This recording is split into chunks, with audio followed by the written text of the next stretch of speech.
hello, Courier Nation. Welcome to the Deliver on Your Business podcast, where you are the boss. Each week, we talk about how to make the most of your business as an independent contractor, as a courier delivering for gig economy apps like Grubhub, Doordash, Postmates, Uber Eats, and so many others.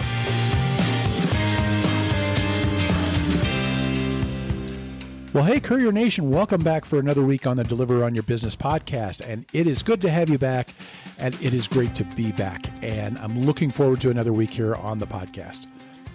Folks, I pulled the trigger. I decided to make, I put the deposit down. I am going to be delivering soon on an e-bike. I'm not actually buying an e-bike. I made the decision that I've looked at some different e-bikes out there, and too many of them were kind of like this one size fits all. That there's something kind of weird in the e-bike community, and somebody could show me maybe that I'm wrong, but a lot of them that I see, they kind of do a one size fits all. And if you're on one end or the other of the spectrum on those one size fits all, they don't always fit so well, you know? And that's the part that I was ultimately nervous about. I made the decision that instead I'm going to convert my bike, a bike that I've got a Surly disc trucker. It's a touring bike, old school steel frame, but it's been an awesome bike for me. And so I've got a place around here that's going to convert that to an e-bike for me. So pretty soon we'll get a chance to kind of do a little more of an experiment myself on e-bike delivery, kind of inspired by Kevin Ha with Financial Panther. He was on episode 84. And so I'll keep you up to date as far as how that goes. Right now, they're just waiting on a battery to come in. I did want to let you know that we do have a few slots open in the 31-day Courier MBA email course. That is a course that is... MBA stands for Master Your Business Attitude. And it's just an idea that, the idea is not to come in and try and tell you how to do delivery. But what I do want to do is try and inspire you to think like a business person, develop a business attitude, and apply some tools, because you've already got what it takes, I think, to be awesome at delivery. But if I can give you some tools and help you think more like a business person, maybe that might be able to help you become more profitable. So if you want to try it out, there's still a little bit of room as I do this recording on August 25th. The class starts September 1st. We're capping it at 50 people, so there's only a few slots left. I'll put a link in the show notes, but you can go to entrecourier.com/getyourMBA, M as in master, entrecourier.com/getyourMBA, and you can find out more about the class there. Okay, Courier Nation, so the question comes up, should I quit my job and go full-time to deliver for DoorDash, Grubhub, Uber Eats, any of those others? I hear this question asked a lot, and here's what happens. You pick up dashing with DoorDash, you pick up delivery work with Grubhub or with Uber Eats, and you find out you're actually making more money than you realized, and you start comparing that money to your paycheck. And it's actually better. It looks like you're making a whole lot better money, so does it make sense to go full-time then? And especially if you just hate your job. But anyway, it's so much better. It just is full-time a good idea? Should I quit my job so I could do this full-time? I'm going to tell you that there is no answer to this. There's no one right answer, because the answer varies based on who you are, where you are, all sorts of things. And it's funny because I see this question like in the Facebook groups, and I always see somebody saying, oh yeah, absolutely do it, dive in. And I always see somebody say, oh, no, that'd be stupid. It's only supposed to be a side hustle. It's not sustainable full-time. And I'm going to tell you, it's terrible advice from both people. Why? Because they haven't dug into who that person is or what they're doing. To the person that says it's not sustainable, my response is baloney. I have done this for 2.5 years, and it is far more sustainable than the jobs that I've worked, the past few jobs that I've done. I look at all the W-2 jobs that have gone away during the pandemic. So you look at those and tell me how those are more sustainable, But the flip side is, I couldn't sit there and tell you, yeah, absolutely it's the best thing to do, because it could be the worst thing that you could do. We've got different temperaments. We're in different markets. Things are different. It might be busier here than it is there. So because it's going well for me doesn't mean it will be for you. And maybe there are just things about how you look at things, see things, that this probably wouldn't be the best fit for you. And Here's the other thing is, if you live in California, I would tell you absolutely, absolutely do not quit your job right now to do gig work. We'll get into that in a little bit because we kind of go into that in a little more detail. But the thing about it is, it's an individual answer. And there are so many different things that factor into that. It's a great decision for some people to do that. And it's a horrible decision for others. So how do you decide? Well, what I want to do is I want to walk through a 7-step decision process to ask about, is it a good time to go full time? Now, back in episode 44, gosh, that's 42 episodes ago, almost like, what is it, 9 months ago, something like that? I asked, is full-time delivery a good idea? So it sounds like basically the same topic, and in a lot of ways it is. So why another episode? Why another article? Well, 2 things. One, a lot has changed, and especially coronavirus. Nobody saw 2020 coming. And we still don't know what the fallout's going to be with that, but that kind of introduces some new variables and some new things to think about. But I also thought it would be a good idea to take a little different approach with that, because in episode 44, I looked at that question more from pros and cons. This is what's good about it. This is what's not so good about it. This is why you might think about it. This is why you might run away. This time I thought I want to take the approach more like kind of a step-by-step. And walk through some questions, walk through some ideas, walk through some thoughts, walk through these steps, and maybe that could help you out. And for some people, the pros and cons thing is all you need. And for some people, this step-by-step that I'm doing is the best way to go. And maybe you might check out both.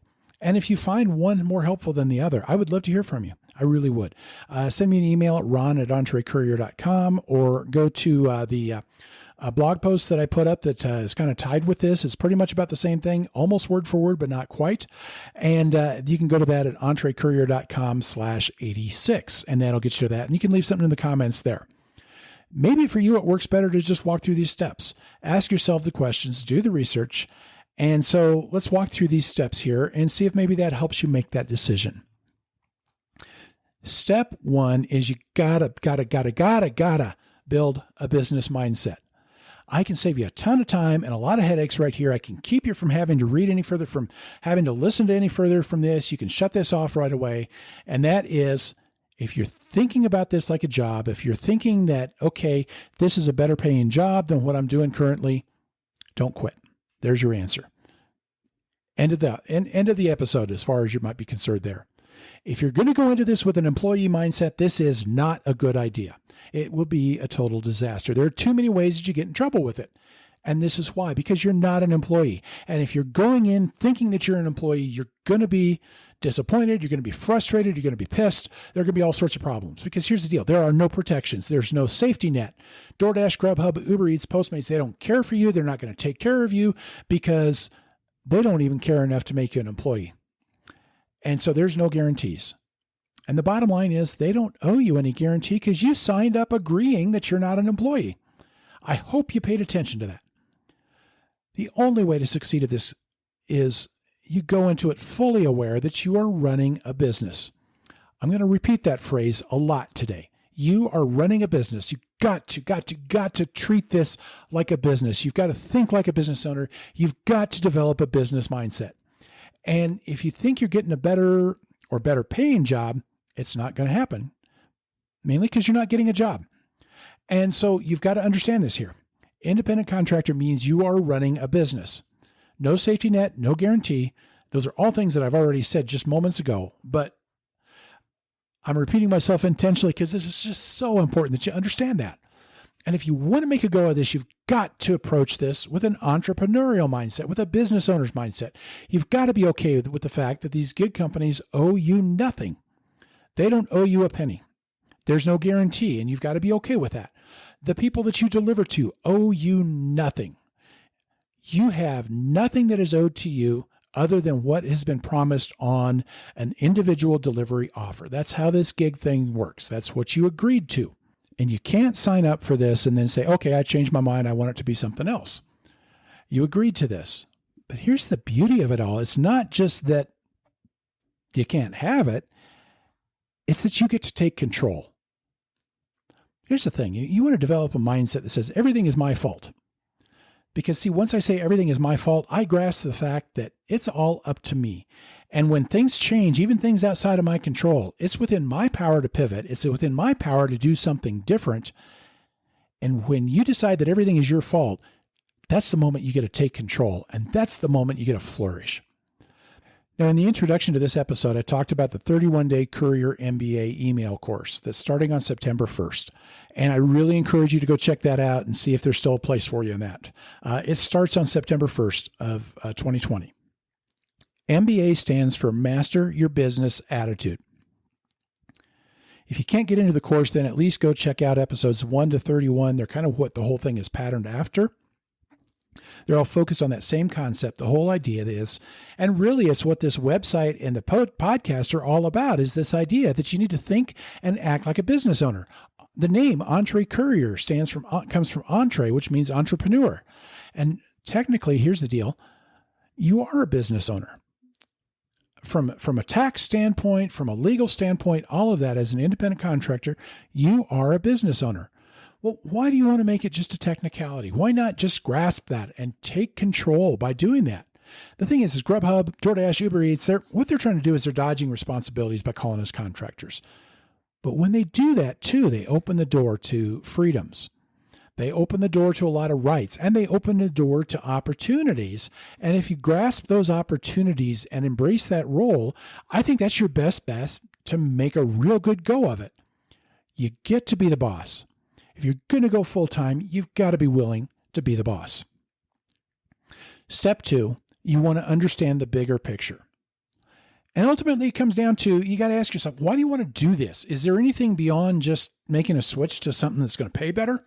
Why is it that you want to get into this delivery thing? Why would you want to make this change from your job to doing full-time delivery? And maybe it's just that you hate the job that much. Maybe you love the delivery that much. And those are all good things to consider. Those are all valid things. But you got to think about, don't go all in on delivery without really soul searching. What is your why? Go to episode 3. entrecourier.com/3. It's all about understanding your why. What is it that has you doing this in the first place? And really the whole idea of understanding your why is just digging in. Why am I doing this delivery? Why is that important? Why is that answer important? And it's ultimately getting down to what really matters to you. What's really important to you? How does this fit in with all of that? Why do you want to make this particular change? Is it just the money? Because if it's just the money, chances are you're going to feel the same way about this delivery stuff as you do your current job.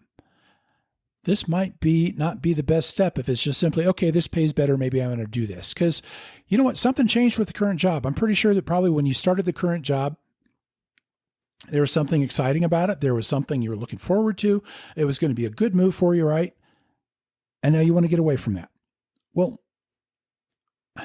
if it's all about just getting a little bit better job or a little better paying job, the same thing's going to happen with this. Do you want to get yourself into that situation again, especially without the protections that go with being an employee? How do you feel delivering for these companies? Now, I'll tell you my story. I left my job as a business manager to start doing this. Actually, I left my job to do some things that I was really passionate about, but I started doing delivery to pay the bills so I could do those things. And it was all part of the same thing, but it was ultimately that I chose to do this because of the flexibility, and I chose to leave that job. It wasn't more leaving that job as much as it was moving over to this, because a regular 9-to-5 wasn't going to give me the flexibility about it. But the thing that amazed me about this was how much my level of stress went way, way, way down. I found I really enjoyed doing this more. And it wasn't a knock against what I was doing before or against any of my jobs before that. Here's the deal. There's like my last 2 interviews that I had. One was episode 78 with Mike Biseglia, who does the Mike Delivers podcast. And then just 2 episodes ago, episode 84, I had Kevin Ha, who runs the Financial Panther website. And I talked with him because he's making $40 an hour doing deliveries on an e-bike. But both of them said the same thing. Mike was a radio producer for a talk show, and Kevin was a lawyer. And they said they enjoyed doing delivery so much more because of that lack of stress. And it was like at the end of the day, you could leave it behind. And it was such an awesome feeling. I loved it because of that. And so, the question you got to ask yourself, is that how you feel about doing this? The flip side is, are you one of these people that really gets triggered if the customer doesn't tip? Do you really get uptight if you're stuck waiting at a restaurant? Are you really fed up if, the restaurant's slow, they seem incompetent? How angry do you get with Doordash or Grubhub or Uber Eats because of the low pay offers and different things like that? Seriously, I would tell you that if those things really get you upset, this probably isn't a good full-time gig, because you're doing the opposite of what I was talking about. You're actually getting into more of a stress level. You're getting into something that really can make you more uptight, and it might not be a good fit. And one of the reasons I bring this up, I just see, like in the Facebook groups, so many people that get just so angry and bitter at instructions that the customers leave, or how much they got tipped, or how much this offer was, or, all sorts of different things. And it's like, and maybe this goes back to step one about taking that business mentality, because you're taking control. You're saying it's on me. And I think when people get really upset at all these different things, they're kind of looking at it from, they're at the mercy of everybody else. And I think as long as you feel that way, you might be bitter. So maybe step one leads to step two. I don't know. But if you're one of these people that just gets really upset at some of these things, you got to ask yourself, is more of the same a good thing to get yourself into? How would you feel doing more of this? Have you had a chance to figure out what it's like to do this full time yet? Have you had a chance to see what, is it going to be a grind to do as many hours as you need to make it work? Have you dug into that? Be honest with yourself. If you're okay now, but you've only been doing 15 or 20 hours, have you had a chance to try 40 or 50 hours or more? Who knows? Maybe you're thinking you're going to be like Sam Lyon, who's the guy out in Oregon that I wrote about, that, he was doing 84 hours a day and made $8,300 in a month. But if you're doing nothing but dealing with restaurants and customers and hanging out in your car all day and being in traffic, dealing with parking, all of that stuff, and dealing with the apps, is more of the same going to be something that you want to do? And one more thing, I guess, when we get into talking about this whole big picture thing is, how does this help you get to your why? The first question I asked as part of this big picture portion is, what is your why? How is this going to help you get to that? I mentioned I left the job as a business manager, and because here's the deal. Delivering for Grubhub and Uber Eats and Doordash is not my why. This is not the kind of thing that I woke up one day and said, you know what? That's what I want to do with the rest of my life. But it is what I want to do because it lets me do what I want to do with my life. It was a strategic decision that I wanted to do some other things that I still needed to pay the bills. And so this had the flexibility to allow me to do that. And it actually had kind of some extra benefits that, worked even better hand in hand with the things that I ended up wanting to do, which was kind of a pleasant surprise. But that's why I chose that flexibility. It's a perfect fit for me because it pays the bills, but then I can deliver what I need to, and I can do the things that I'm passionate about when I want to do those things. And it's just, I love it. How is this helping you get to your why? How is this helping you to be who you want to be? How is this helping you to do what you want to do? It may not be the kind of thing that you say, hey, this is my dream job. I'm amazed at how much more I like it than I thought I would. But how is it helping you with that bigger picture of who you are? So you got to kind of just take that whole picture. The big part of the big picture is, who are you? And how does going full-time fit with that? Okay, step 3, you got to figure out if this is going to be sustainable. And this is big, because the pay looks great, right? You might get $500 and you only did 20 hours of work. Hey, that looks awesome. That's a hell of a lot better than my paycheck. But is it? And the other question is it going to be for a long enough time? You've got to dig into that question. Is it going to meet your needs, and can it meet those needs for a long period of time? What do you need to get by? Do you know what you need to get by? Have you done that math yet? Have you figured out what you absolutely have to have? Because that's the first step in figuring out that sustainability. You got to know what you need. And what do you have to get by? That's part of it, is getting by enough. I'm going to tell you that there's a time in my life that getting by would be pretty awesome. Getting enough to survive would be pretty awesome. I'm at a time in my life now where just enough to survive. There's stuff I want to do. There are things that I want to work for that go beyond just, paying the house and the rent or the mortgage and the grocery bill, And so you've got to ask yourself where you are in that spectrum and what is it going to take to meet what you absolutely need to meet. And like I mentioned, that I had left the business manager job. And when I did that, I thought that I'd probably be getting a pay cut, but I had done the math to figure out that I think I'd be okay with the pay cut for a little while. And it actually turned out paying a lot better than I thought it would and paying a lot better than what I was making before. But you got to ask yourself, what do you need? Have you done a budget? Have you ever done a budget? You guys got to go check out Dave Ramsey. He's got some tools to help you out. I'll put a link in the show notes to help you there, but he's got some good stuff to help you think in terms of doing a budget. But you got to sit down, you got to pour over everything that you absolutely need to have and take a look. You know what? Take some time, sit down with your bank account and walk line by line through everything you've spent money on and ask yourself, do I have to spend that money? And what happens if I don't? And how happy am I going to be if I'm not able to spend that money? Do all those things, because then what you can do is then you can, the problem is a lot of times when we sit down and we try and figure out a budget, we look at the big picture items. We look at the rent or the mortgage. We look at the grocery bill. We look at the, what it takes to keep our car going. And we forget the haircuts, we forget the t-shirt that you just bought or whatever. So you want to, that's one of the reasons you want to look at everything that you spent so that you've got an idea what those little things are. And add all of that stuff up. What have you got to have? And then ask yourself, are you going to make enough to meet those needs? You don't know yet. You might not know yet. Now, that's another step beyond that, because there's another piece to this puzzle. A lot of people think that they're going to make enough and they're not.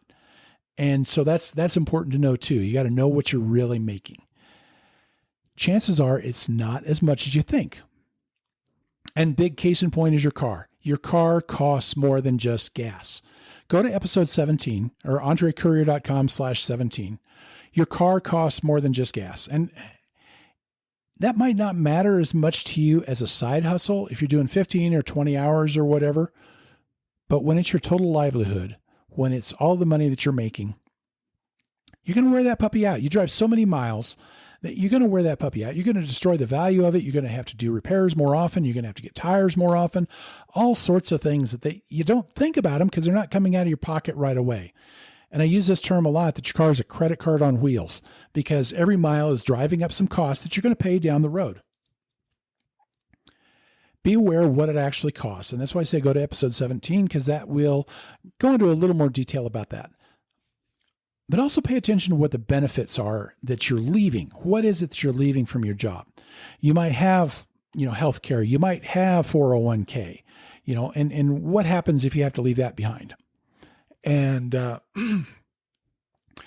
mentioned Kevin being on from Financial Panther, and he's got an article talking about the pros and cons of being an independent contractor versus an employee. I'll put a link of that in the show notes. But, one of the things he talks about is sometimes, if you got a spouse that has benefits, then that makes it a lot easier to do the independent contractor type of thing. You got to understand, you got to pay attention. What about the paid time off? If you could take, if you get 3 weeks, you got sick days, you got vacation time, you're leaving that behind. What do you do with that? And then there's those taxes. Guys, one of the reasons that a lot of people get into a lot of trouble when they decide to go full-time is they compare that paycheck to the direct deposits from Doordash and Grubhub and everybody. It's not a good comparison, because that paycheck is taking the taxes out. The paycheck is taking whatever it is costs for the different benefits out. Nothing gets taken out of that money from Doordash and Grubhub and everybody. So you got to understand that side of things. I'll walk through an exercise further down that'll help you, because this is something, if you start doing this, you get a better feel of what you're actually making. And I think you really want to walk through that, but I'll get to that in a little bit. Here's the deal. I said this before. I'm going to say it a lot of times after this. You are running a business. You've got to look at this like a business. And the most important rule here when we're talking about all this is that what you're making from these companies is not what they're depositing into your account. That's not what you're making. What you're making is your profit. That's the money that's left over after everything else comes out. So you got to be very real, and you got to understand that overall cost of your car. You got to understand all those different things and use that to compare, and compare that to the part that we talked about just a little bit ago. What do you need? Is that going to be enough? That's part of this whole question of sustainability. There's a couple other quick questions. One, what happens with this whole independent contractor thing? What happens with AB5 in California if they're starting to sue companies? And ultimately, it's going to come down to this. It's going to come down to three things happening. One, the law gets changed or repealed, or two, these companies have to hire employees, and there's no guarantee that you're going to be hired as an employee, or three, the company closes down in California. And so what happens if that goes into, what happens in California for you? What happens in any other state that decides to take those same steps? What happens in this nation if PRO Act passes, which is basically includes the ABC test as part of AB5. And Joe Biden has said that he would sign that into law. So, you just got to be aware of those things that are happening there. And what happens then if those things happen? And the other part of it is COVID-19. What's going to happen to the economy as a result of this? In a lot of markets, and a lot of you have probably noticed things are slowing down already. Why? Because that extra unemployment money is dried up, and there's not a whole lot of assurance as far as what's going to happen after this, because Congress can't get their act together. What happens then? And is the economy going to bounce back? You've got all these businesses that have been closed for so long, and they've been kind of propped up, but once a few of them start falling in, is it going to be like a house of cards? What's going to happen there? And with delivery being, once we get past this pandemic, it kind of became more of a necessity thing for a lot of people. But prior to that, it was more of a luxury thing. And I think it'll revert back to that. But can people afford that luxury right now with the economy? Those are the kind of things that you want to think about when you're asking, is this whole thing sustainable? Step 4 then is do some market research. Get to know what's happening in your market. Pay attention to what's happening and what has happened where you're at. And the first part of this, I'll go back to this independent contractor thing. I'm going to tell you, if you're in California, I'm going to tell you, do not quit your job to do this full time. Do not give up anything to do this full time if you're in California. It would be stupid. It would be horrible. There's a chance you might get by okay, but here's the problem. California is cracking down on the law that they passed a year ago that essentially was aimed at gig economy companies, saying they could not use them as independent contractors. Or the law actually defined when you could use one, but it was all stacked against Doordash and Grubhub and Lyft and Uber and all those. And so it's going to come down to one of three things happening. Either the law gets changed, either that law gets repealed, AB5 gets repealed, or Prop 22 gets passed in November. If that doesn't happen, then these companies have to hire people as employees. And if they decide they can't afford to do that, they'll close down in California. It's going to be one of those three things. And if the law is not changed, you've kind of made a mistake. If you've decided to become a full-time person in California.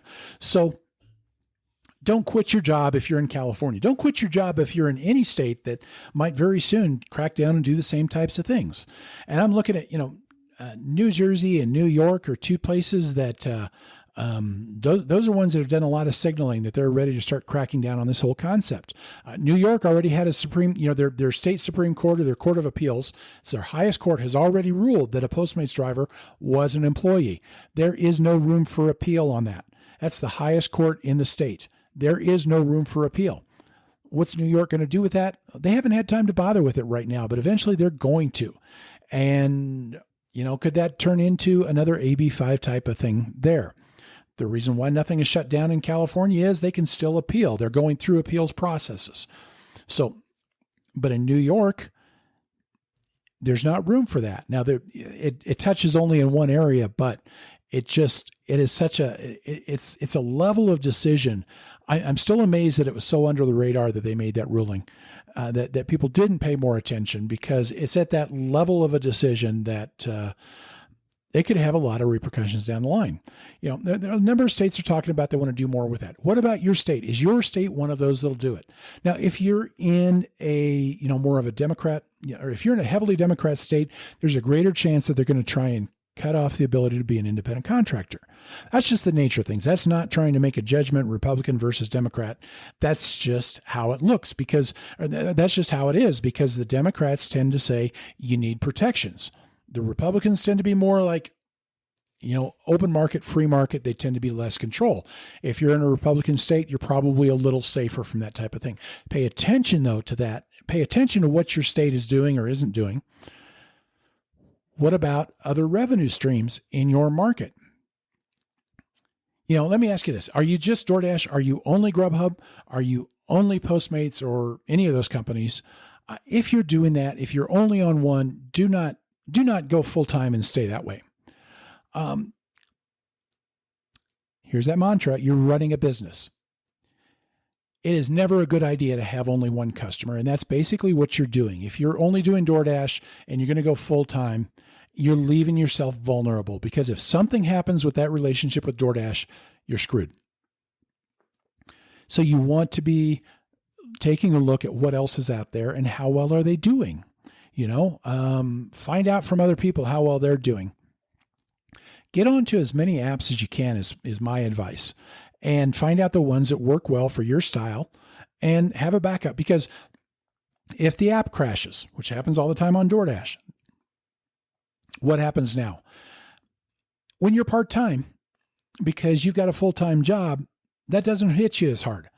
But now if that's your only income, that hits you real hard if you can't go out and deliver because the app crashes.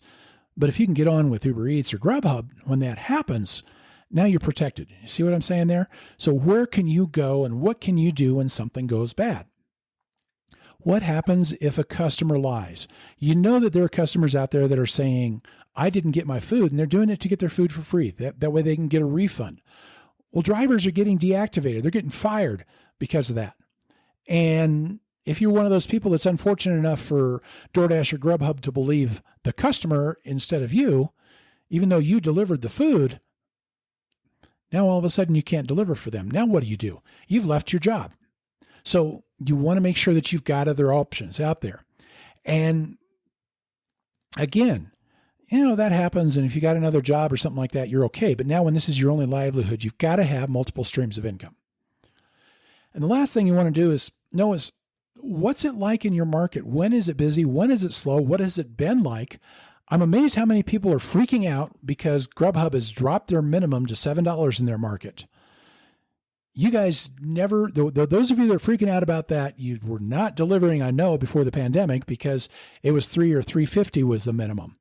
And if you've never known how low it could be, you're not really aware that you're actually making a heck of a lot more than you used to make, that you're in the middle of this bubble and that bubble could burst. How well are you aware of whatever that bubble looks like? What was it like in your market before the pandemic? How busy was it before the pandemic? How busy is it in your market usually in late August, early September? When does it get busy again? What's going on with these companies? Have they oversaturated your market? If DoorDash isn't putting out these big hire on bonuses, that's usually a sign that you probably are less likely to want to go full time because things could really be slowing down. But if these companies are really recruiting hard in your area, that means they're expecting it to get busy.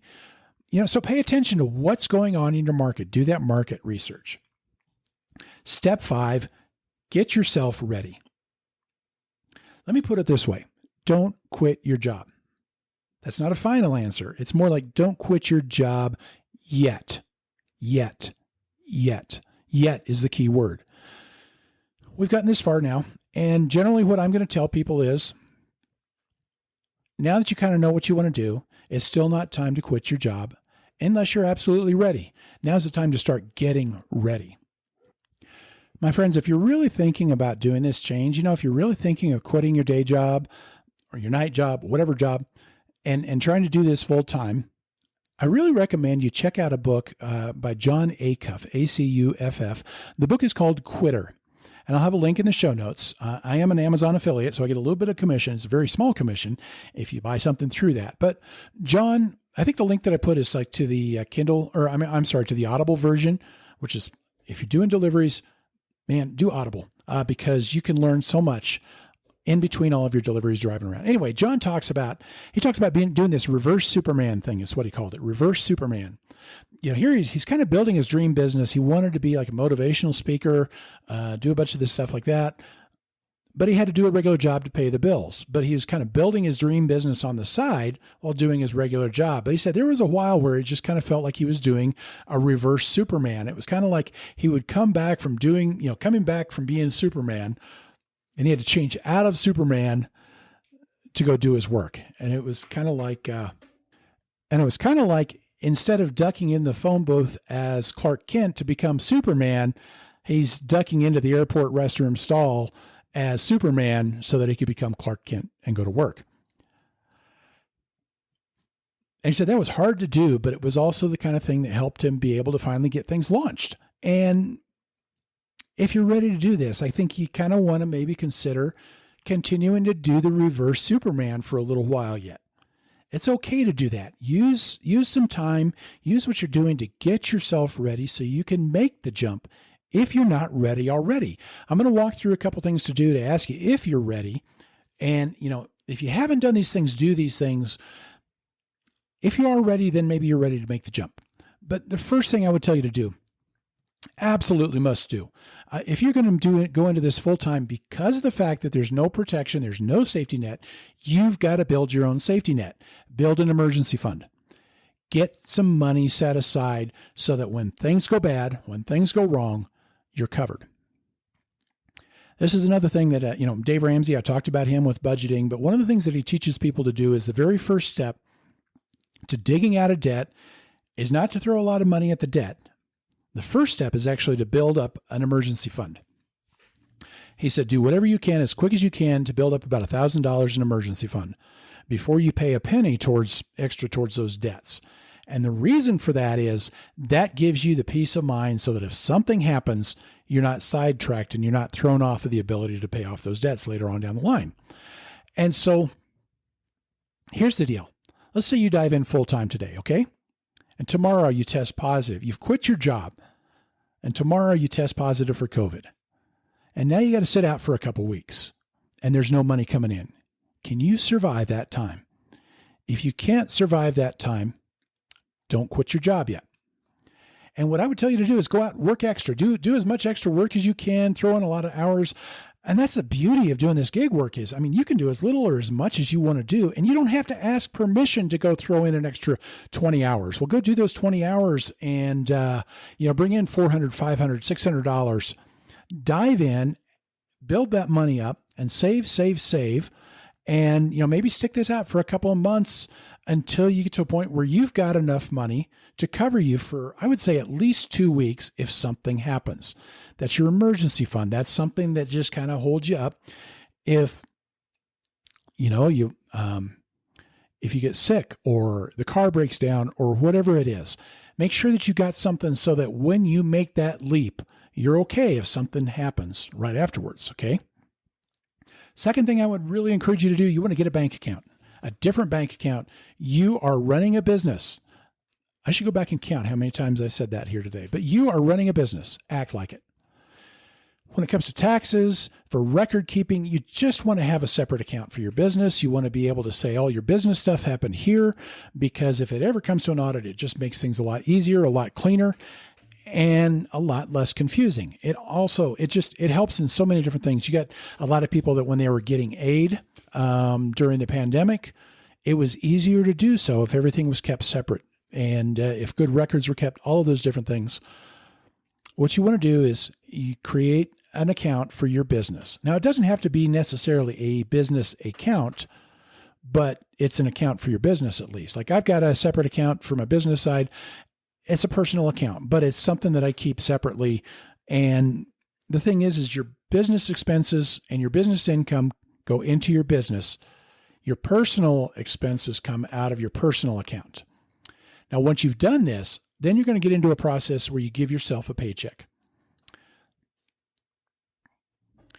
Remember what I said earlier, that your pay is not what comes from Grubhub or Doordash or anything like that. So don't treat that as a paycheck. Your pay is your profit. Your pay is what is left over. So let's get into a process now where you got something left over. And so the best way to get a feel for that is get in that habit of giving yourself a paycheck. You've got your account for your business, right? So all of your money from Grubhub or Doordash or whoever you're delivering for or contracting with is going to go into that account. And you're not touching a penny of it until you've done these three things. This is my advice anyway. This is what I would recommend. You're going to create 3 savings accounts. One account is for your taxes. I'll put a link in the show notes that goes into a little more detail about how to figure out how much to save for that. There's a number of different ways you can figure it out, but you got to set money aside for taxes. Second account is for your car. You call it your operations expense, because most of your operations are your car. I really recommend do it based on miles. At the very, very, very minimum, take 25 cents a mile that you drive for the week, and you put that into your car account, your operations account. And then when you buy gas, when you do repairs, whatever maintenance, anything related to your car, then you can take it out of that fund. Okay. So that's your second thing. And I talked about getting to know how much your car really costs. If you got a newer car, you got a more valuable car, 40 cents a minute, 45 cents a mile. I'm sorry, mile, not minute. 45 cents a mile, get to know what your car actually costs and take that amount out per mile. That helps you to be real about what your car really costs. Now, your third account is a paid time off. I do $50 a week. 49 weeks of the year, I'm putting $50 in there.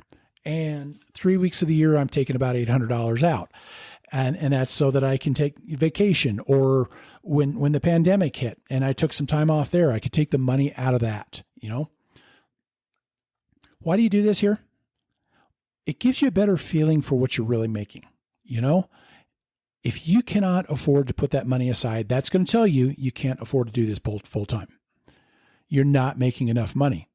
The other thing too is it gets you into more of a business mindset. You're thinking in terms of profit. Because see, what you do, you take those 3 things out. You take your taxes, your car, and your paid time off. And it's only after you've done those things that what's left over of what you got paid is what you transfer to your personal checking account. And that's what you can use to put into your budget or whatever you're doing. Okay. If you do this, you're getting yourself more into that business mindset. And it's just going to really help you, I think, in a lot of other ways that you do things. The last part of being ready or getting ready is get a feel for what full-time is really like. Have you tried doing full-time yet? Have you had any vacation time where you just went all in for the week? Can you stomach doing this full-time? And I asked this question earlier, what's it going to feel like? And there's one side where you try and imagine it, but there's the other side when you actually experience it. So if you haven't done this yet, find a way to do it. Don't quit your job without knowing, And so if that means you take some vacation time, if you still have any vacation time left from your job, do that and go full time and see how you like it. If that's not a possibility, then you know what? Pour in the extra hours on top of your day job. Try and get 30, 40 hours a week. It'll be a grind because you're working another job, but what you're doing is you're getting a feel, first of all, for whether you can stomach doing this driving for 40 hours a week or whatever, but you're also getting a feel for what you're actually able to make doing this full time. So get yourself some practice. Once you've done those things, now we can go to step 6, where you develop an exit plan. Because seriously, what are you going to do after delivery? You got to understand that there's more than likely going to be an after delivery. I'm not sure that delivery is going to be an option for that much longer because of all this stuff with AB5 and with ProAct. And so, things could change, and things could change fairly quickly. They might not change, but I don't know. Are you going to want to do this for 15, 20 years or whatever? I don't think that I would want to do much more than a few years, although I'm not sure if I would have thought, if you'd have told me I'd want to do it for 2.5 years, if I would have thought that. So you don't know for sure, but this is not the long-term type of thing. This is not a lifetime career type of thing. Either by your choice or your circumstances that are outside of your control, this could come to an end. So what is your long-term thing? You got to think about that. You got to start thinking about that, and unless you want to just bounce from one thing to the next thing and You could do that. I don't think you ever get anywhere doing it that way. What do you want to do when you grow up? And how do you get there? One of the things I love the most about this is that it helped me towards my what I want to do when I grow up thing. All that time in the car was time that I could learn. I had podcast episodes. I had audiobooks. I'll put an episode where I kind of talk about some of that stuff in the show notes, but I learned a lot about websites and podcasts that way. That's how I learned to do a lot of this stuff that I'm doing, because I could use that time. And for some of the other stuff that I'm really passionate about, I could use that time to sometimes just to think and to learn. And so here's the deal. You don't have to know exactly what you want to do next, but you've got to be actively pursuing. You've got to be actively thinking and dreaming and asking yourself and soul searching. There was a time in my life where, I'd heard people say, do the stuff that you want to be, do the stuff that you're passionate about. And I used to say, well, my passion is to know what I'm passionate about, because I didn't really feel like I was passionate about anything. And that kind of became my passion. And I started thinking and dreaming and praying and all this stuff and started figuring out where I wanted to go. And so here's the deal. A lot of people, what they find out is that this is kind of like a gateway drug. You get a taste of running your own gig. You get a taste of running a business, and maybe you want a little bit more. And that happened to me. And when you're driving, you've got the time to learn how. So start thinking in terms of what are you going to do? What is life after delivery like? And if you don't know what life after delivery is, then make that your goal to start deciding. And then use your time when you're driving to start working on that. So the final step really kind of comes down to something very simple. You make your decision and you execute. Now, if you've really gone through these steps, if you've really thought them out, I think by now you know what you want to do. Full-time might not be for you. You may have arrived at that decision, and that's cool. Or maybe you know what else you really want to do, that maybe you've got something else that is really, man, that is your heart, and that's what you really want to dive into. And like I was, this is your way to get there. And that's a great way to go. And maybe this is still better than what you're doing right now. Maybe that job is just sucking the soul out of you, and life is too short to be that miserable. But you make your decision, and now what? Make your plan. When's the best time? Is right now the time to quit? Or do you need to give it a couple months to get ready for some of those things that I talked about? Do you want to give it a couple months because maybe there's some benefits that you've earned that if you just hang on for another month, another 2 months, it'll help you through a lot of things. Maybe it makes sense to hang on a little bit longer, take advantage of those benefits. Decide on when it's time to make the decision, whether it's today or whether it's November 1st, whatever it is. Do those things from step 6. Get yourself ready when biding your time, if you're not doing it right away. And then you just do it. Maybe now's the time to go. Maybe it's later. I can't tell you one way or the other. All I can say is make your plan and then do it.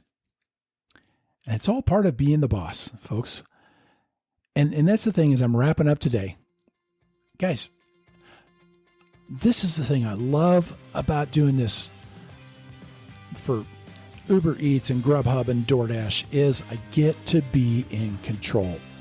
And you know what? Once I made that decision that everything is kind of my fault and everything is on me, guys, it's been amazing how freeing that is. I don't get bothered by the restaurants. I don't get bothered by the tips or anything like that, because it's kind of like, okay, that was my decision. That's on me.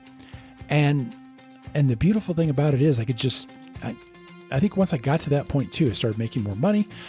And this is the thing, folks. If you want to do this, you got to do it with this decision that you are the boss. You got to do this with this mindset. Like I said in step 1, build your business attitude. Master your business attitude. And that's what I want to ask you as I wrap up today. Folks, if this episode, if this podcast, if this website are helping you out, please spread the word. Let people know. Leave a review on Apple, on any of the places you can leave a review, or just share it with people so that we can help them out as well. But more than anything, the best thing you could do for me is just go out there, take control, and be the boss.